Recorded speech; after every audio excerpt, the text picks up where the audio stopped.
What's good, YouTube? It's me, your boy Scott, back in another video. Let's talk about Tearlaments because we just got Revolution Synchron, and the card actually works quite well in Tearlaments. I think there are a lot of plays to be done, so I wanted to show you guys some starting points that you can kind of experiment with and maybe build the deck in a way that fits for the upcoming format while taking advantage of Revolution Synchron. So some cool plays you can actually do with Pearl Rhino and Revolution Synchron is you can go ahead and activate the Pearl Rhino to activate and add the Rhino Heart. Now, this is just off 2 cards. It's kind of hard to show the actual tier combos just because a lot of it is random and RNG based. And it also depends on what you have in the rest of your hand. Like, maybe this could have searched Sharon instead if we already had access to Rhino or some way, shape, or form. But I'm going to show you guys at least like estimated, you know, just with the RNG factor included. But let's say we needed to add the Rhino Heart, so we can go ahead and use the effect. Obviously, if we don't have King of the Swamp or like another way to fuse, we can just dump the Tearlaments Cashier to go ahead and mill 2 random cards.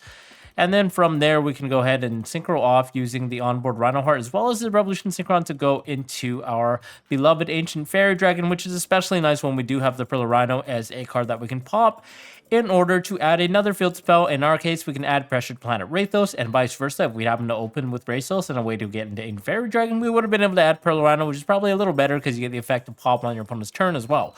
But in our case, we're going to go ahead and activate the Rathos to add another copy of Tearlaments Cashier. Now, this effect is only once per turn for the hand or the graveyard, so you can actually use both.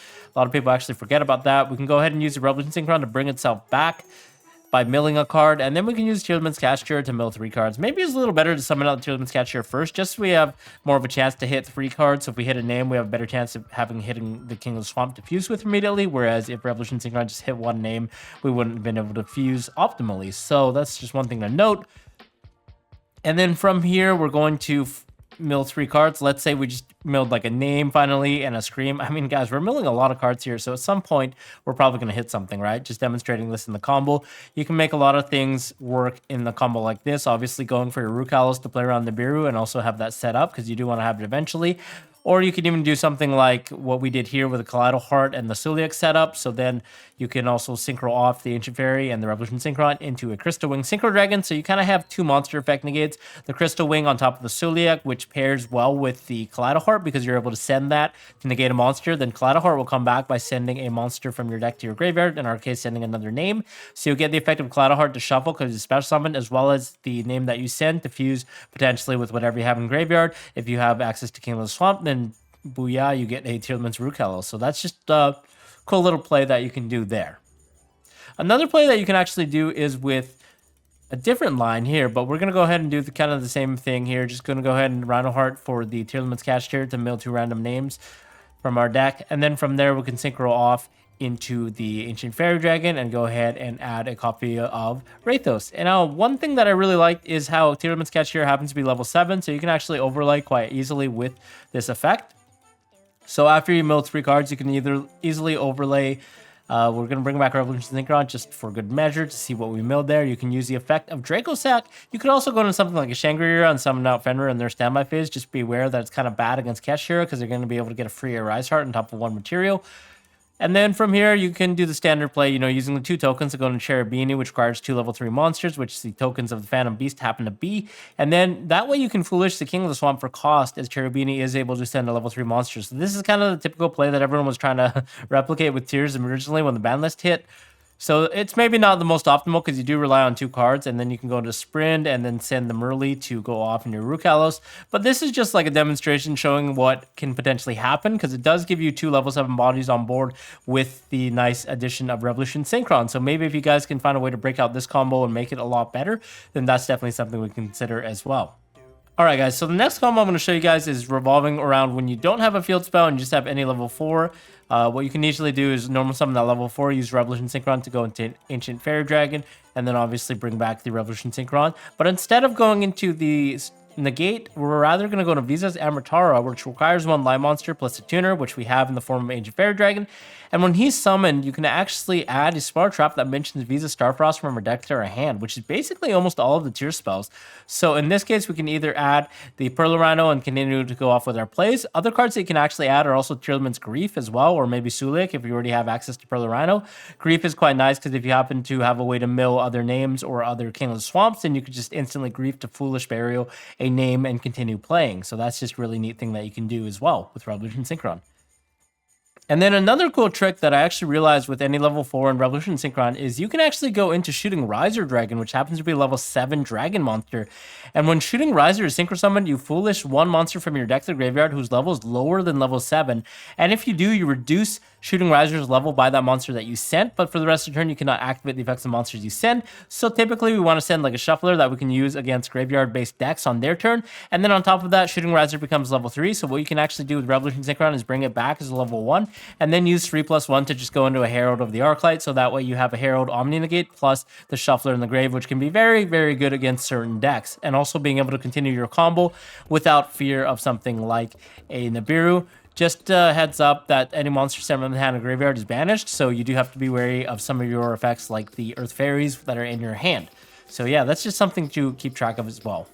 So this is actually the deck that I've been toying around with. It's kind of in the early stages. I'm struggling a little bit incorporating the different engines as well as fitting in non-engine cards. You can see here that we only have 6 copies of non-engine at this moment in time. 3 Gamma Seal plus 3 Dark Ruler.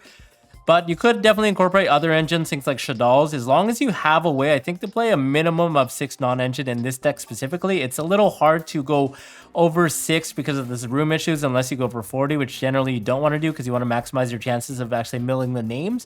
But I think there's a lot of wiggle room with this deck. There are a lot of things that can be cut. Maybe Revolution Synchron could even be a 2 of because it's not like backbreaking by any means. And also drawing 2 copies is not ideal.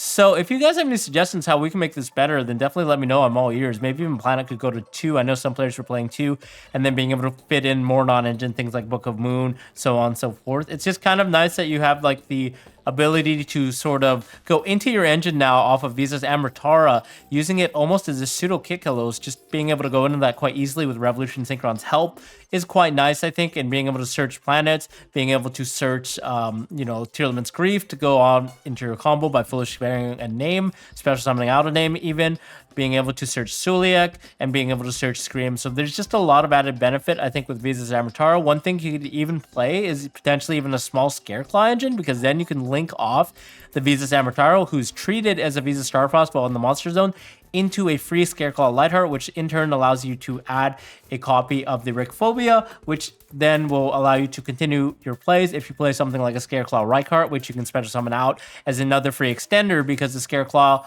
spell card, obviously, Scareclaw Arrival is basically a free body because you get to search that off of Reichheart and then bring it back. So it's basically like free 2 bodies in that essence, on top of getting the search off of Amritara and then also the search off of the Scareclaw Lightheart. So it's just like infinite pluses there. I kind of really like how the Vanadium deck has that option to do that. Whereas I think in this deck it's a little weaker. You'd have to jimmy jam with the ratios and see what you can fit in order to incorporate a combo like that. But that being said, I think the deck has a lot of more edge now with Revolution Synchron. As long as you have a way to still get rid of a Reichheart, I feel like this deck is quite strong against a lot of decks in the metagame. Maybe we have to incorporate more non-engine though, because it's not really that good against certain combo decks. It struggles against that, but it's also really good against trap decks, against like Rescue Ace, against Labyrinth. I think this deck actually has a lot of ways to play around their cards. You have a bunch of ways just in engine to go into things like Guardian Chimera, and then on top of milling your RNG, if your mills are good, you're hitting like the fairies, then it gives you a lot of free pluses, and it's just really devastating when you play it out and against certain decks that do not have any graveyard-based removal.